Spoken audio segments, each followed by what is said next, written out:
Arratsaldeon, beti bezala eskerrik asko guztiei etortzeagatik. Gurekin gaude gaur Consuelo Varela, berak aurkeztuko du bere hitzaldia eta berarekin aurkezpena egiteko Borja Aguinagalde. Muchas gracias, como siempre, a quienes permanecéis fieles a este ciclo. Solo quería anunciar que en la entrada, quizá algunas personas ya lo habéis visto, hemos colocado una documentación que acabamos de adquirir para la Biblioteca de San Telmo, para que sepáis que para todas las personas interesadas está a vuestra disposición para su consulta. Es una edición facsímil del Portulano de Jorge Reinel, un mapa hecho en el año 1519, con muchísima documentación e información.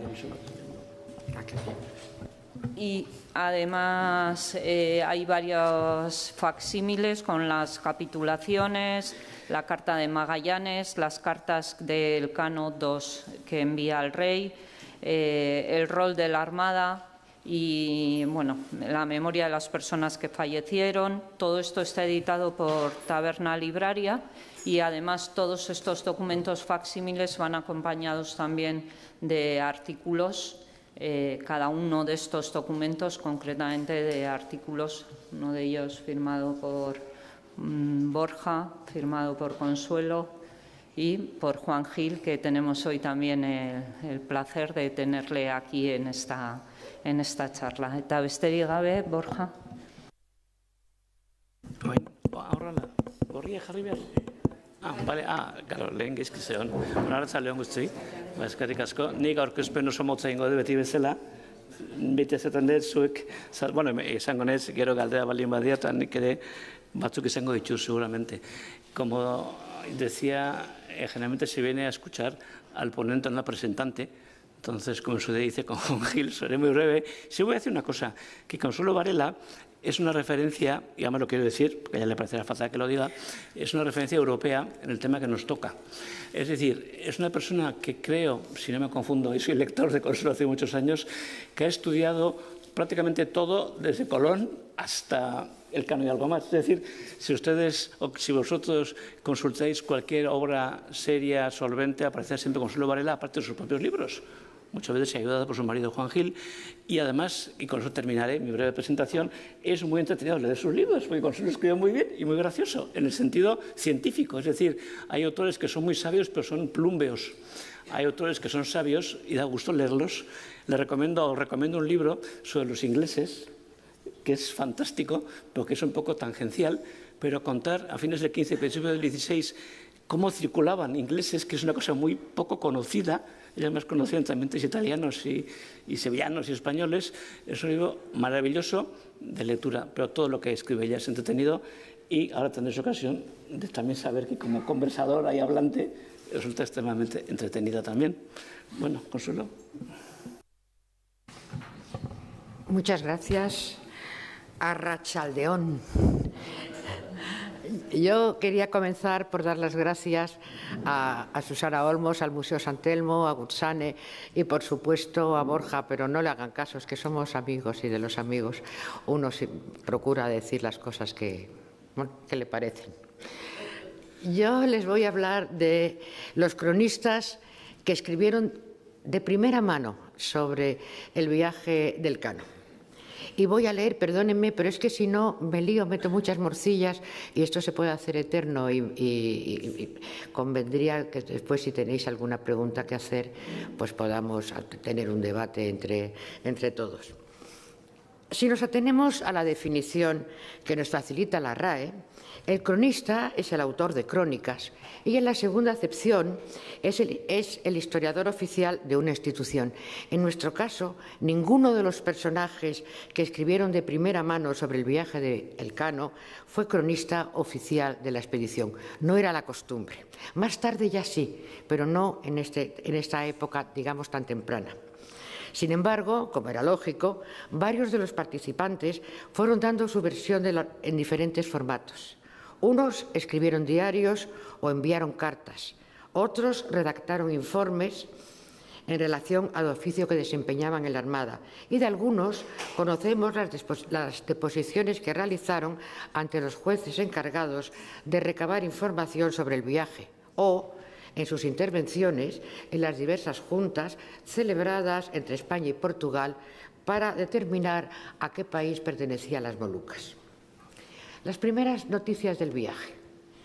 La llegada de la nao Victoria a Sanlúcar de Barrameda el 8 de septiembre de 1522 fue muy pronto conocida en Europa, gracias a la pluma de dos personajes que no habían participado en la expedición.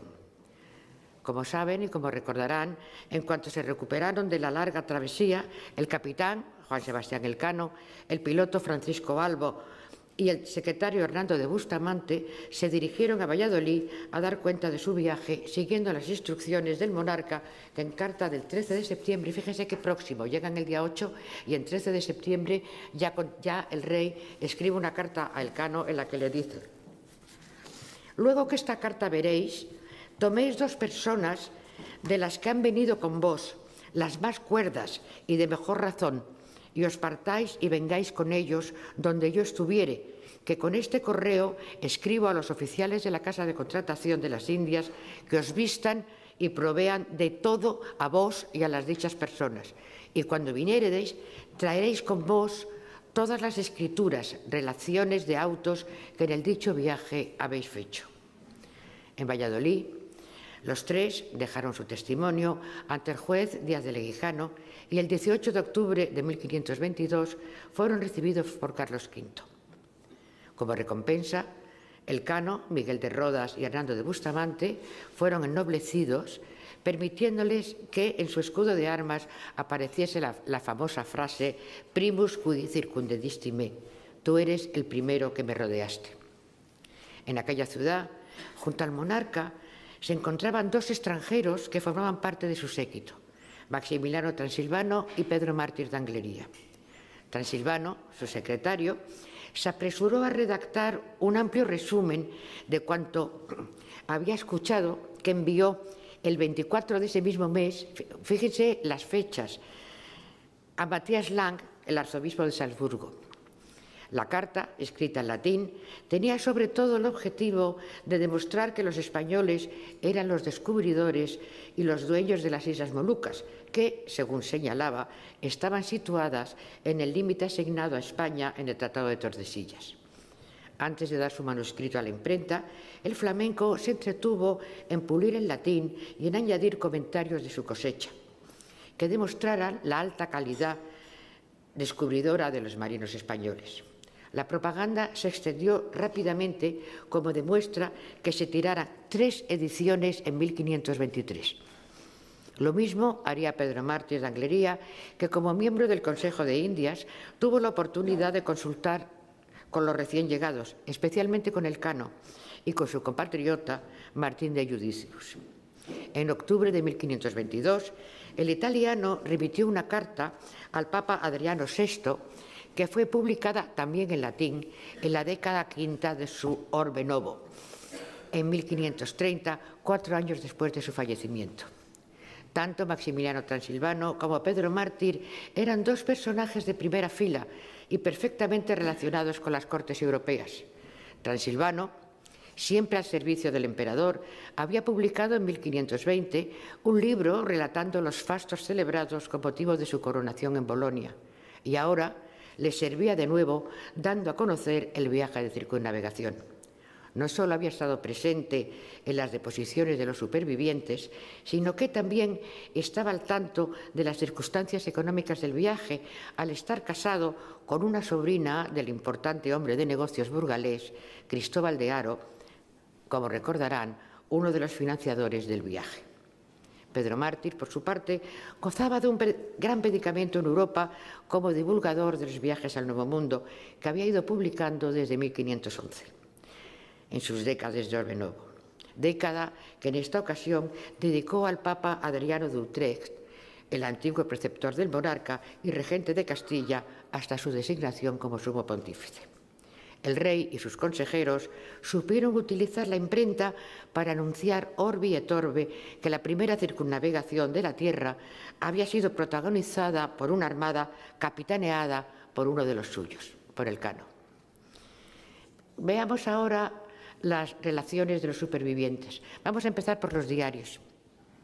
Disponemos de 5 diarios del viaje, ninguno en el original, que fueron redactados por Antonio de Pigafetta, por Ginés de Mafra, por un portugués cuyo nombre desconocemos, otro que se conoce como el manuscrito de Leiden y por el italiano León Palcaldo. Comencemos por el diario de Pigafetta. El relato más conocido del viaje del Elcano es el que redactó Antonio Pigafetta, publicado en Venecia en 1536, 2 años después de su muerte. Por primera vez, un participante de la expedición describía el descubrimiento del estrecho donde se constataba el paso navegable del Atlántico al Mar del Sur u Océano Pacífico. Pigafetta, también conocido como Antonio Lombardo, el nombre con el que figuraba en el alarde, era un patricio italiano, quizá natural de Vicenza, que en 1519 se encontraba en Barcelona acompañando a Monseñor Francesco Chericato, el embajador de la Santa Sede del Papa León X en la corte del rey Carlos. Él mismo, al comienzo de su relato, nos cuenta cómo, en cuanto supo que se estaba preparando una armada para marchar tras el descubrimiento de las islas en la isla de Maluco, decidió enrollarse, para lo que recabó muchas cartas de recomendación, unas cartas que le sirvieron para alistarse como sobresaliente al servicio de Magallanes en la nao Trinidad, la nao capitana, y en ella sirvió hasta la partida de la nao Victoria, que regresaba a España. A su llegada a Sanlúcar de Barrameda se le entregaron sus enseres, un fardo enrollado en una hamaca. Provisto de ese embalaje, nos cuenta su trayectoria. De Sevilla partí para Valladolid, donde presenté a la Sacra Majestad de don Carlos no oro ni plata, sino cosas que eran a sus ojos mucho más preciosas. Entre otros objetos, le obsequié un libro escrito de mi mano, en el cual había apuntado día por día todo lo que nos había acontecido durante el viaje. Dejé Valladolid lo más pronto que me fue posible y me fui a Portugal para hacer relación al rey don Juan de las cosas que acababa de ver. Pasando enseguida por España, fui a Francia, donde regalé algunas cosas del otro hemisferio a Madama la Regente, madre del rey muy católico Francisco I. Al regresar a Italia en 1522, el vicentino se dedicó a preparar su libro para la imprenta, como, al parecer, le había solicitado el duque de Mantua. A finales de ese año, o a principios de 1524, se entrevistó con el Papa Clemente VII, que, según nos dice, le pidió una copia de su texto. En la corte pontificia se instaló Pigafetta durante un corto periodo de tiempo con la esperanza de encontrar apoyos para la publicación de su manuscrito. No lo logró y se decidió por intentarlo en Venecia, donde tampoco su propuesta encontró editor. Finalmente, acudió al gran maestre de Rodas, Philippe Villiers de l'Île d'Adam, en apoyo. El apoyo del gran maestre, que le nombró caballero de la orden, hizo posible que el diario, dedicado a su mecenas, fuera por fin publicado en Venecia en 1536. Pese a la abundancia de copias que repartió, como vemos, no disponemos del original. El texto se conserva en 4 manuscritos, 3 en francés, 2 en la Biblioteca Nacional de Francia y uno en la Universidad de Yale, y 1 en italiano en la Biblioteca Ambrosiana de Milán. Pigafetta escribió un diario que posteriormente convirtió en un libro de viajes, en el que, además de justificar su obra como para entretener, quiso legarla a la posteridad. Día tras día fue anotando sus impresiones. De ahí su sorpresa cuando, al llegar a Sanlúcar de Barrameda, comprobó que había perdido un día, pues en efecto, desde su salida de las Molucas, la Victoria no había atracado en ninguna ocasión, ya que cuando arribó a las islas de Cabo Verde, tan solo una barcaza que no regresó se acercó a tierra. Pigafetta describe minuciosamente lo que vio. Nada escapa a su pluma. Quizás ese deseo de entretener le hizo incluir en su relato detalles fabulosos. Así, la descripción tan famosa de los habitantes de la Tierra de Fuego, que no me resisto a no leérsela. Dice Pigafetta: vimos cerca de la playa un hombre que era tan grande que nuestra cabeza llegaba apenas a su cintura, de hermosa talla. Su cara era ancha y teñida de rojo. Las mujeres no son tan grandes como los hombres, pero en compensación son más gordas. Sus tetas colgantes tienen más de un pie de longitud, imagínense. Nos parecieron bastante feas. Sin embargo, sus maridos se mostraban muy celosos. A saber, describió Pigafetta la vida a bordo y sus penalidades. Por ejemplo, la muerte de Magallanes en Mactán, en la misma batalla en la que él fue herido, o la descripción del escorbuto, una enfermedad que, aunque era conocida por los europeos, recuérdese que Vasco de Gama en 1498 perdió 55 hombres por su causa, detalló magistralmente: nuestra mayor desgracia era vernos atacados de una especie de enfermedad que hacía hincharse las encías hasta el extremo de sobrepasar los dientes en ambas mandíbulas, haciendo que los enfermos no pudiesen tomar ningún alimento. Recopiló Pigafetta numerosos datos acerca de la geografía, el clima, la flora, la fauna y los habitantes indígenas de los lugares recorridos. Realizó 4 inventarios de las lenguas que fue conociendo en su camino. Él dice, siempre parlando con señas, siempre hablando con señas, lo que le permitió hacer de intérprete de sus compañeros en el viaje. Entre los glosarios contienen 8 palabras de Bersín, un dialecto del Brasil, 90 entradas del idioma de los patagones, 159 de las islas de Filipinas y hasta nada menos que 409 voces entre palabras y frases de las Molucas. Estos glosarios indican los objetos de trueque, las especies y metales preciosos, el léxico de los accidentes geográficos, los registros de los vientos más importantes, la denominación de las frutas y de los animales de cada tierra e incluso las partes del cuerpo humano. Sin su diario, un documento, como ven, de gran valor, la información del viaje del Cano sería muy incompleta.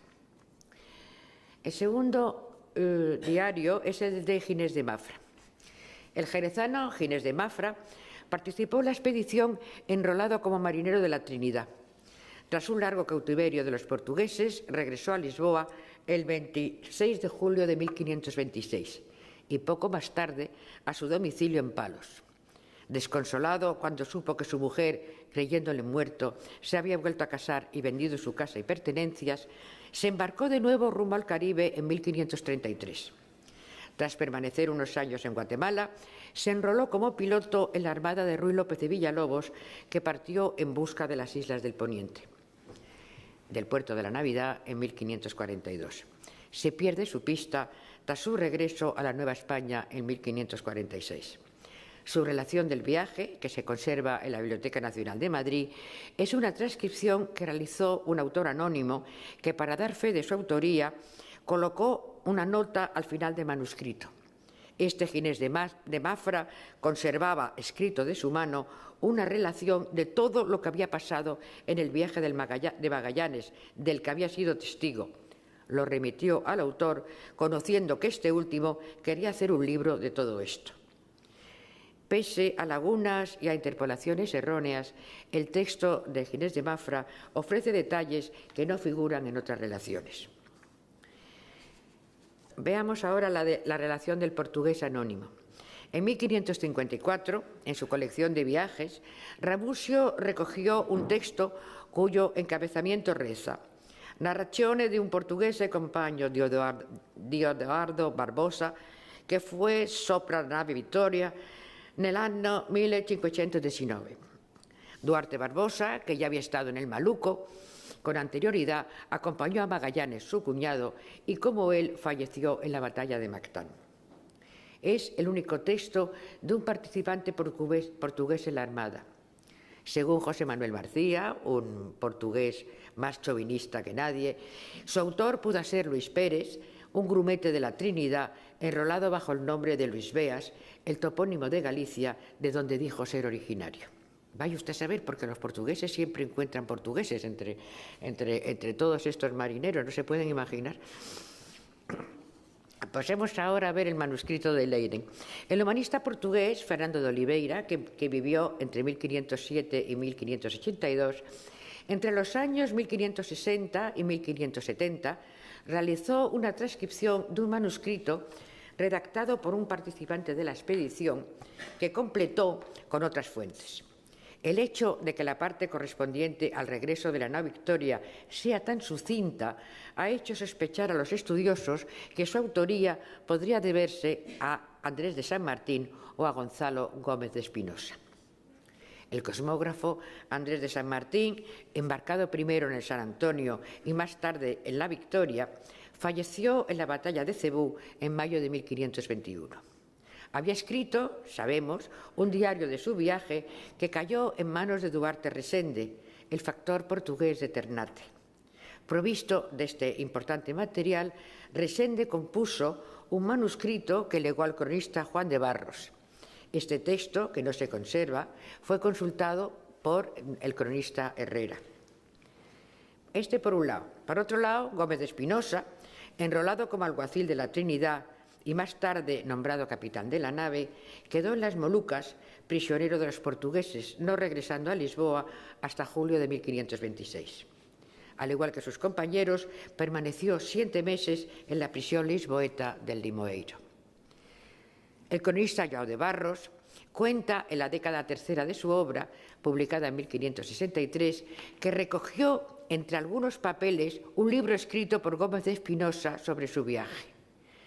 ¿Utilizó Barros ambos textos? Lo desconocemos. Lo que sí parece verosímil es que el manuscrito pasara a las manos de Fernando de Oliveira, el que lo publicó, que fue el preceptor de uno de los hijos de Resende. Vaya usted a saber.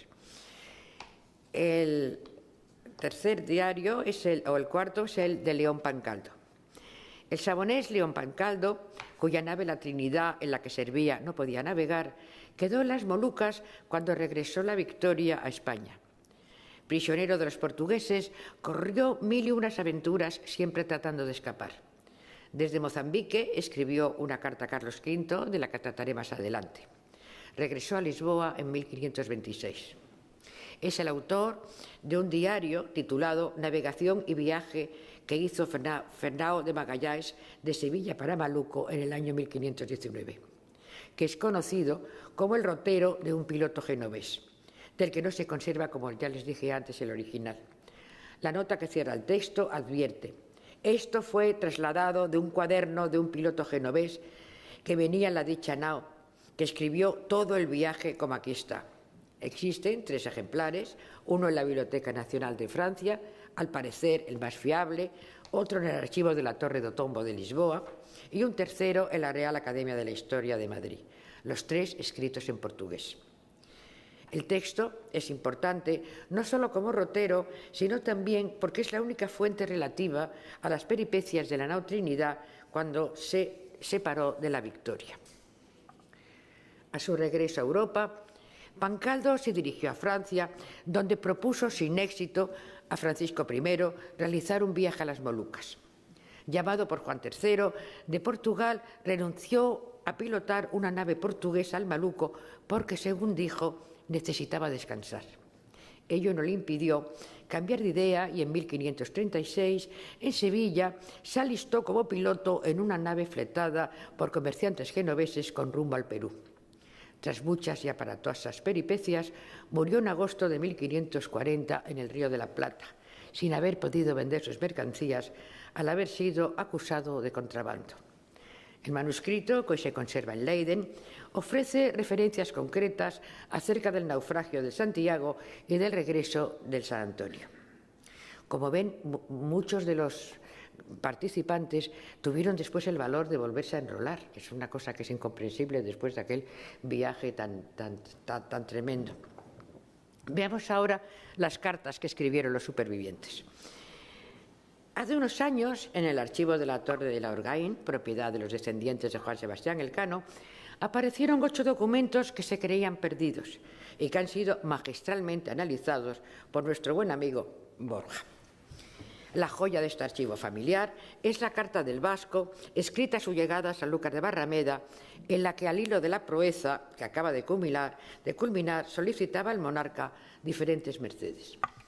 Aquí, si tienen ustedes ocasión, por favor, véanse el artículo precioso que en esa obra que nos decía Susana Olmos antes ha escrito un trabajo verdaderamente ejemplar sobre esta carta del Cano que conservan ustedes aquí en Vizcaya.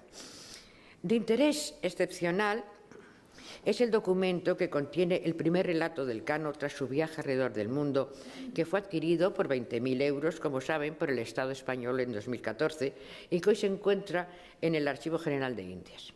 Se trata de una copia coetánea de la carta que el 8 de septiembre de 1522 envió el Cano a Carlos V.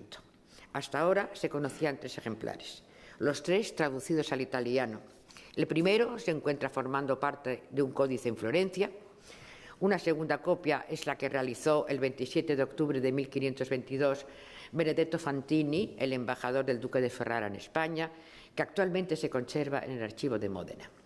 Y la tercera es la realizada el 24 de septiembre de ese año por Gaspar Contarini, el representante del Dux de Venecia en España. En español solo se conocía en una traducción efectuada por José Toribio Medina en 1520.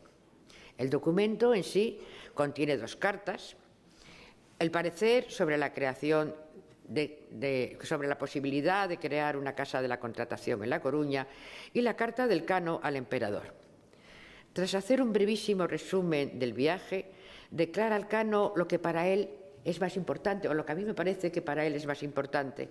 Dice el Cano: más sabrá su alta majestad, lo que más sabemos de estimar y temer es que hemos descubierto y redondeado toda la redondeza del mundo, yendo por el occidente y viniendo por el oriente. Y para terminar, con una petición. Suplico y pido por merced a su alta majestad, por los muchos trabajos e sudores, e hambre, e sed, e frío, e calor, que esta gente ha pasado en tu servicio, les hagas merced de la 4ª parte e 20ª de sus caxas e quintalada. Cartas de otros participantes. De una u otra forma, otros 3 de los tripulantes de la Trinidad enviaron cartas a Carlos V contando sus desventuras. Gonzalo Gómez de Espinosa, desde Cochín, el 12 de enero de 1525, le relataba las penalidades sufridas en los 7 meses que había pasado prisionero de los portugueses, desde la partida de la nao Victoria hasta esa fecha.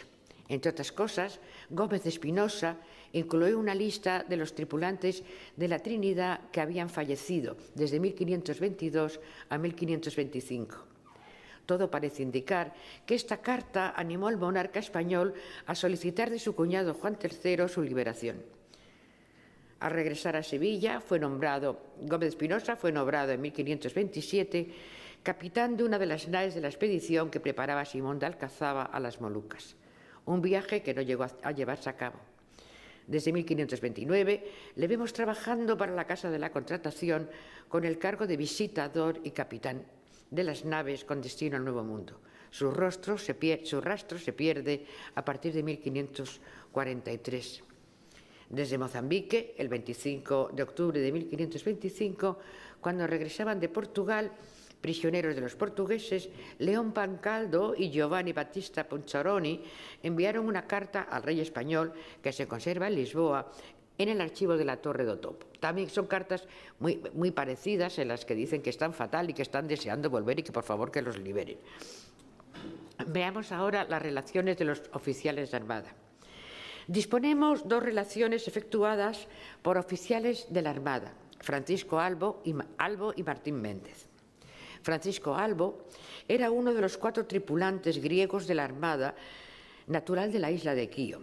Había servido de contramaestre en la nao Trinidad y regresó a España como piloto de la nao Victoria. A lo largo del viaje, debido a su oficio, fue recogiendo las distancias recorridas día a día, señalando las medidas de las latitudes y longitudes con extraordinaria precisión, pero dando poca información de las vicisitudes del viaje.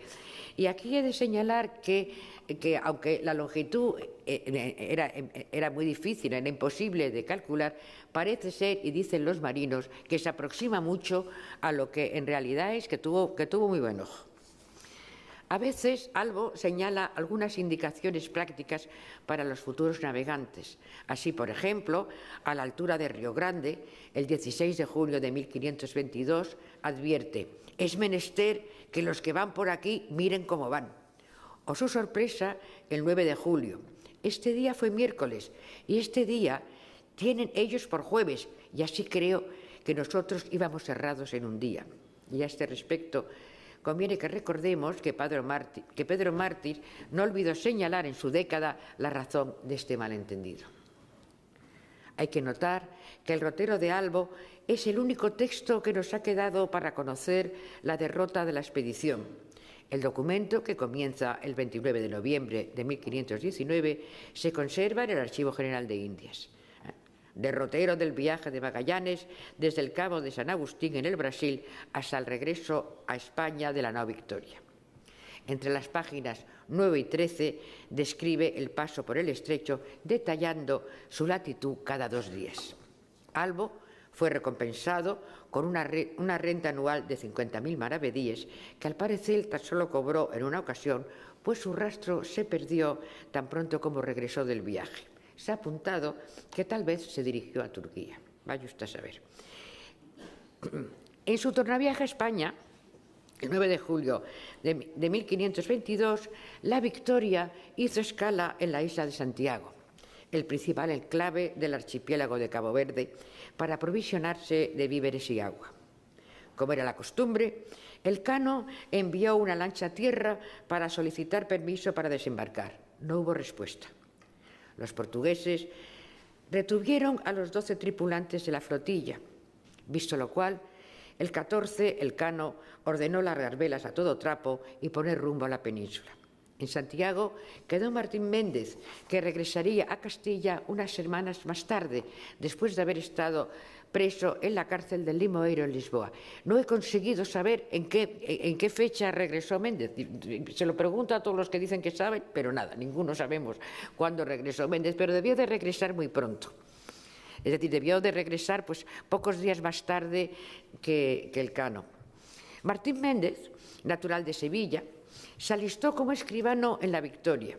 En virtud de su oficio, fue el encargado de redactar la declaración de Magallanes tras el motín de San Julián y de transcribir los tratados hechos con los reyezuelos de las Molucas, que tituló Libro de las paces y amistades que se han hecho con los reyes y señores de las islas y tierras donde hemos llegado, siendo los capitanes Gonzalo Gómez de Espinosa y Juan Sebastián del Cano, y el maestre Juan Bautista, gobernadores de la armada que el emperador nuestro señor envía al descubrimiento del Especiería, y yo, Martín Méndez, contador de ella. Como ven, el título es larguísimo.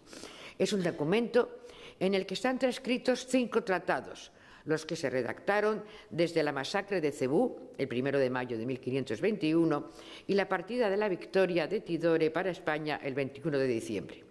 El interés diplomático es fundamental.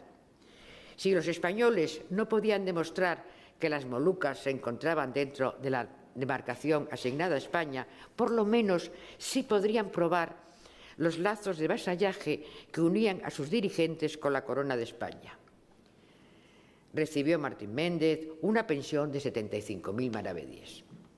Más tarde, Méndez participó en el viaje de Sebastián Caboto al Río de la Plata, embarcándose en 1526 como contramaestre. Gravemente enfermo, fue abandonado en la isla de Santa Catarina, en Brasil, en compañía, entre otros, de su compañero de circunnavegación, Miguel de Rodas. Ambos fallecieron ahogados al intentar regresar en canoa. Otras relaciones de supervivientes. Tan pronto como regresaron del viaje, Juan Sebastián Elcano, Albo y Bustamante testificaron en Valladolid ante el juez Díez de Leguizano a un cuestionario en el que se les pidió, sobre todo, que diesen cuenta de las actuaciones comprometidas de Magallanes. No parecía que en la Corte tuvieran muy claro cómo había actuado Magallanes. Y que aclararan por qué razón el clavo que habían entregado en la Casa de la Contratación pensaba menos que la cantidad que figuraba en el registro de la carga. El viaje alertó a los dos reinos, a quién pertenecían las Molucas.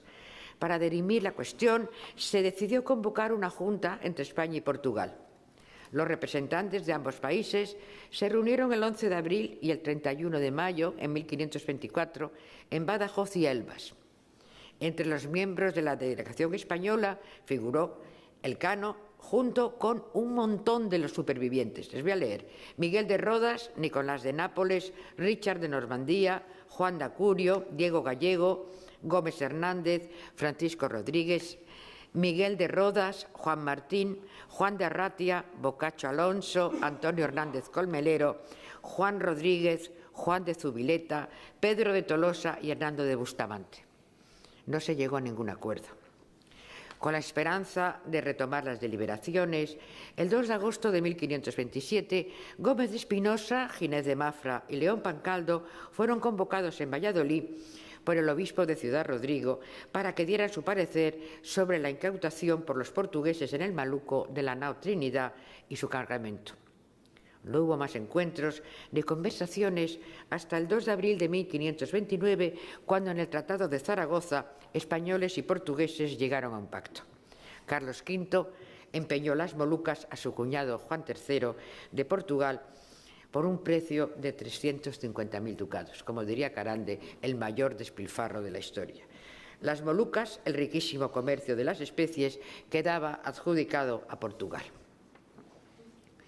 Como hemos visto, o como creo que he querido decirles, los supervivientes del viaje nos ofrecen una documentación valiosísima, pero que hemos de completar con otras fuentes. Afortunadamente, disponemos de otros muchos documentos que nos informan del viaje, que se guardan la mayoría en el Archivo General de Indias de Sevilla. El historiador siempre quiere conocer más y no cesa en plantearse preguntas. En nuestro caso, por las noticias dadas por los supervivientes del viaje. ¿Cuántas cartas repartió Elcano? ¿Cuántas otros los supervivientes? En la deposición ante el juez Díez de Leguizano, de la que se trató antes, al ser preguntado Elcano sobre el posible fraude de la Armada, el vasco respondió que mientras que fue vivo Fernando de Magallanes, este testigo no ha escrito cosa ninguna, porque no osaba. Y después que a este testigo eligieron por capitán y tesorero, lo que pasó tiene escrito, y parte de ello tiene dado a Sámano, y parte de ello tiene en su poder. ¿Qué entregó Elcano a Sámano? ¿Solo las cuentas y él conservó en su poder una relación del viaje? ¿Dónde están? Es evidente que se hicieron muchas copias de la carta del Elcano que recorrieron las diversas cortes europeas, además de las 3 traducidas al italiano que fueron remitidas a Ferrara y a Venecia por los diplomáticos, como les decía antes, Fantini y Contarini. ¿Dónde están esas copias? Pero también la noticia corrió de boca en boca y muchas personas, ávidas de noticias, hablaron entonces con aquella marinería llegada de las antípodas, mas el testimonio de una de ellas nos interesa especialmente. Como sabemos por su propia declaración, en una probancia realizada en 1538, Alonso de Chávez dijo que platicó muchas veces con el piloto de la dicha nao, el contador, y otras personas que venían en la dicha nao Victoria, a los cuales oyó decir muchas cosas de las que habían acontecido por allá. Es una pena que el gran cosmógrafo no pusiera por escrito las conversaciones que mantuvo con aquellos hombres. Una cosa es segura, debieron de causarle profundísima impresión cuando 3 años más tarde se decidió a formar parte de la desdichada Armada de la Especería que partió de Sevilla al mando de Sebastián Caboto. No debemos, de todas formas, perder la esperanza. En algún archivo puede asomar cualquier día un documento traspapelado o mal catalogado. Así, por ejemplo, apareció en 2002 una parte del juicio que Francisco de Bobadilla había sometido a Colón en 1500. ¿Quién sabe lo que puede pasar? Y muchas gracias. Bien. Me dijeron que 3 cuartos de hora más o menos. Muy bien. Las observaciones. Sí. No, hombre, claro, faltaría más. No faltaría más. Y había que añadir, hace X años, Consuelo descubrió el testamento de Amerigo Vespucho. ¿Sí? ¿Eso no has dicho? No, eso se ha dicho. Bueno, pero eso son cosas Después de 4 siglos nadie se le ocurrió mirar el protocolo notarial, donde la gente suele testar habitualmente. Esa fue gorda. Sí, pero es que pasa una cosa, que la gente va al archivo buscando algo. Sí. Y se encuentra con otras cosas y piensa que ya está publicado, ya que sé lo de siempre, o que Claro. ¿esto qué es? Uy, Pasó con el Cano, esto no puede ser nuevo. Y esto no puede ser efectivamente nuevo, pues ahí estaba. Y pues esas Al hilo de cosas. lo que decías. Claro, el que no va al De todos archivo no modos, encuentra nada. hay Eso un también es tema en verdad. eso. Que hay que ir, pero Sí, bueno. francamente, si miras, no. Y se no- le no caen a res- uno las pestañas. Es como decía, tuve suerte, pues la suerte me pilló currando. Sí, eso es verdad. Hay que estar muchas horas. No, hay una fuente que se usa poco, y yo lo dejo aquí para si alguno de vosotros se anima. Y además en eso Juan Gil ha publicado cosas curiosas, y tú también. Nadie va a Simancas, Nadie a la va, búsqueda de los claro. descubridores. Es una cosa fascinante. Todo el mundo se va a India sin saber Claro, en esto es como viajar, ¿no?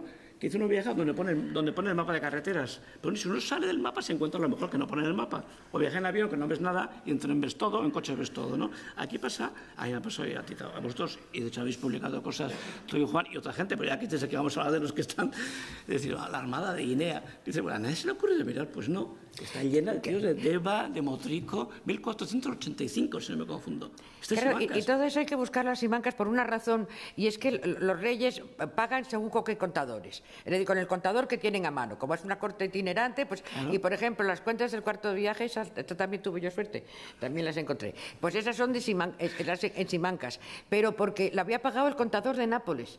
Y entonces esa cuenta pues estaba metida con las cuentas del contador de Nápoles. Y cuando se hizo el archivo de Indias, cuando hace 200 años se decidió hacer el archivo de Indias, pues claro, no iban a romper un legajo para llevar eso. Bueno, aparte de que no se habían dado cuenta, pero claro, los contadores, los reyes tienen varios contadores y cada uno paga paga lo que le mandan. Venga, a ti te toca pagar las cuentas de Guinea, pues venga, tú pagas las cuentas de Guinea. Y además, Simancas es un archivo muy pobremente trabajado, porque es una inmensidad, mientras que Indias, aunque salen cosas y la gente parece mentira, o todos leen o leemos con poca atención, y cuando lees un documento muchas veces descubres muchísimas cosas que tú simplemente no te cuenta, pero esto estaba delante de mis narices, está publicado, ¿no? Yo quería hacer un comentario sin tampoco repetir nada. Hay varias cuestiones. Una, en la carta del Cano, en la buena, en la tuya. No, en la mala. En la buena es expedición de Mercedes. Esa es, bueno, sí, está bien, pero es original, es valiosa, lo que tú quieras. Pero la que escribe San Lucas cuando baja del barco y está medio muerto y la gente habla del Cano como si hubiera hecho un viaje de placer, he ido en barco y ha vuelto a darse una vuelta. Claro, es curiosísimo, aparte de que haya autores y autores de todos los formatos, algunos tienen una falta de sensibilidad muy sorprendente. Perdona, nadie escribe más muerto que vivo, tuteando al emperador, en fin, eso es muy raro. Bueno, que eso es vasco. ¿Tú crees? Que vosotros tuteáis, cosa que está muy bien. ¿A que sí? Yo creo que sí. Yo no me atrevo a decir eso, pero sí hay una cuestión que la planteé aquel día que hablé. Yo estoy persuadido, y además no es ninguna militancia, el Cano piensa en euskera y escribe en castellano, como Íñigo de Loyola, su coetáneo. Sí. Los ejercicios, como todo el mundo sabe, en fin, una cosa ya además estudiada, están pensados en euskera, escritos en castellano y traducidos en latín. Y hay muchas construcciones gramaticales que algún día un académico de la lengua tendría que mirar con lupa y decir, vamos a ver, esta carta... Yo no soy nada experto, pero es como lo dices tú en tu teo, otras cosas dices, esto me suena raro. Es un castellano justito. Pero en la carta dice dos cosas, aparte de que él también dice lo de las paces, que has citado tú como el testimonio de Méndez. Es decir, la carta es un telegrama en el que el Cano no tiene pelo de tonto, aunque yo lo tengo por rústico, como Anguera, pero en la que condensa lo más importante. Es decir, bueno, vamos a ver, tengo un folio, tengo 20 minutos. ¿Qué le cuento yo al emperador al que no conozco, del que he oído hablar? Oigo, ¿la ha visto alguna vez? Yo creo que no ha tenido ocasión de verlo. No ha tenido ocasión. Ha venido de Alemania y yo creo que no. Y le dice, lo más importante para él y lo más importante, para el viaje. En eso es una carta de una brillante inteligencia, no es porque sea paisano nuestro, aunque ya digo, lo tengo por rústico y por primitivo, pero es un tío listo, es un tío muy listo. Aparte que sea un tío líder y sea un tío que es capaz de llevar los restos de los restos y terminar aquel desastre de viaje y encima terminarlo con un buen negocio, en fin, para la monarquía y para los inversores. Bien, dice dos cosas, decidimos, dice en plural, y no es por ser tampoco prodomo, que además yo tengo que ser un poco prodomo en Donosti. Es decir, da ese punto de vista, en fin, de alguna manera yo estaba allí y decidimos, éramos pocos, y decidimos volver, porque podemos decir otras cosas. Y dice en plural, casualidad, no lo sé. Y habla de las paces, porque además lo has contado tú muy bien, claro, la manera que tienes tú de hacer los resúmenes es fantástica, entonces sobrevuelas todos los temas, entonces dejas muchas puertas abiertas y ventanas, pues esto lo uniría con otra cosa. Dice aquello de las paces, porque claro, aparte de que a él le convenga, y aparte de que, si no me confundo, eso me corregirás, es de los pocos originales que hay en Indias, el documento de Méndez, de las paces, lo demás son copias y son traslados. Ese es un original. Ese es un original, que da gusto leer, de verdad, porque además el Cano interviene con un entusiasmo de capitán recién nombrado y dice, le dimos la bandera de Castilla y el rey. Es decir, él dice, yo he hecho las paces con estos, de alguna manera he traído súbitos nuevos a ti, emperador. Deja clarito, son tuyos, no son de Portugal. Es decir, en eso también se adelanta a decir, oye, perdona, en esta polémica, él no sé lo que sabe de las polémicas políticas, probablemente poca cosa. Algo habrá ido en 3 años, meto en un barco perseguido por los portugueses. En fin, es la carta es un condensado que es fantástico. Es para coger línea a línea y sacarle mucha punta. Y la segunda cosa que quería comentar es al hilo de la difusión de la noticia, ¿no? Hay una manera de situarse en historia que es un poco como, yo no soy nada de cine, pero estos vídeos lentos en el que algo sucede muy lentamente. Si te sitúas, llego el 6, escribo el 8, me contesta el 11, en la contabilidad de además, eso en fin, es un dato que tú diste y que me ha molestado luego en Hurgar y encontrar en Indias, tarda 3 horas más 3 días más 4 horas a 20 por legua y le da una fortuna al emperador del notición que le ha traído al correo. Es un asiento contable espectacular. Continúa con nosotros y tal igual. Dices, nadie sabe qué ha pasado. Ha llegado el Cano con 18 medio muertos, 14, son de 5, 6, 7, 8 idiomas diferentes, manda a la corte, el emperador se entera, claro, la notición es espectacular, y claro, en la época no hay televisión, no hay radio, no hay nada, no hay sistemas de comunicación, y es un secreto. Es un secreto que hay que aprovechar porque los comerciantes, y eso algo has citado tú, cuando Fonseca manda correos, en alguna carta dice a este correo que le ha contado este mensaje a todos los comerciantes de la villa que lo encierren.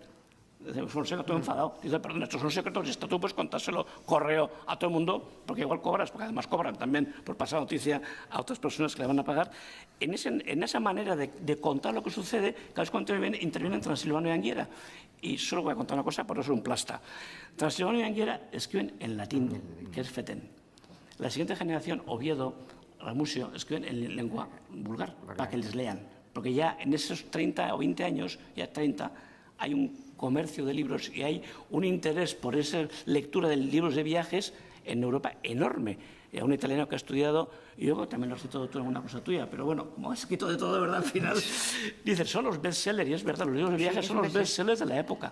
Y claro, lees latín, en fin, la gente común no sabe. Entonces, no, pero en todo caso, quizás también lo que le interesa al emperador es que lo sepan los mandatarios de los otros países. Es decir, esto va para los demás y que sepan que nosotros somos los que hemos dado la vuelta. Efectivamente. Esta es cosa mía, y el pueblo, pues ya le diremos al pueblo cuando tengamos gana o cuando sea el momento. Dos momentos, como se hace. Sí. Es decir, es la gran propaganda europea, que es en latín, la lengua que sería en inglés, para entendernos. Sí, y lo publicó en Alemania, que es las imprentas, y en Venecia, que es los focos de imprenta. Claro, ahora serían las imprentas importantes. Pues sería Google, y sería porque vamos a ser prácticos, quiero vender este producto, luego ya sé dónde lo voy a contar. No se lo voy a contar al caso de Hernialde, lo que somos aquí nos entendemos, que voy a vender pocas cosas. Como Google me lo promocione, me voy a forrar. Bien, ese es el discurso político, pero luego está a la siguiente generación el texto de Oviedo, que la gente no lee mucho, o cita poco, que vale de todo el mundo y nadie lo cita, que es maravilloso, donde dice, está con el Cano y me ha contado todo esto, Juan Sebastián, y lo está contando después él. Es un texto que yo leo y releo y me divierto una barbaridad, porque le estás viendo al de que te hayas sentado, porque claro, se pasan meses más bien aburridos. Yo creo que me va hablando con todo el mundo les interroga y qué ha pasado, y todo lo que quiere saber cosas, todo lo que les quiere son sacar, porque hay negocio. Y dice Oviedo, todo esto me ha contado, y además he leído Pigafetta, he leído Transilvano, que más o menos repite lo mismo que me ha contado el Cano. ¿Okay? Eso lo has comentado tú. Hay un criterio común, de lo que cuentan, es bastante similar. Con lo cual, independientemente de que sea impreso, sea oral, sea público, sea secreto, al final hay el viaje oficial, lo que cuentan todas estas fuentes, si se leen y se contrastan, y luego hay el viaje literario de Pigafetta, con los patagones. Sí, que lo que quiere es entretener, además entretener y venderlo. Él querría venderlo, lo que pasa es que se nos muere antes. Se nos muere antes, pero lo escribe italiano y lo todo era francés, que son lenguas de difusión para que la gente lea viajes como la que gusta a la gente la lectura de viajes hasta el tiempo de nuestras abuelas. No se iba a la luna, no se podía ir, pero la lectura de viajes es un tipo de libro entretenido, fantasioso, lleno de personajes absurdos, que ahora, bueno, pues el mundo ha cambiado tantísimo que la gente no lee estas cosas, pero no anda muy lejos Pigafetta y su manera de contar con lo que el público lector le va a pedir. Es muy curiosa esa manera de verlo también. Bueno, yo quería hacer comentarios porque hay muchísimas cosas que se pueden decir, pero bueno, habrá preguntas de la gente. Yo aquí no veo mucho, porque no sé el foco, pero hay un micrófono que tiene aquí el señor de allí.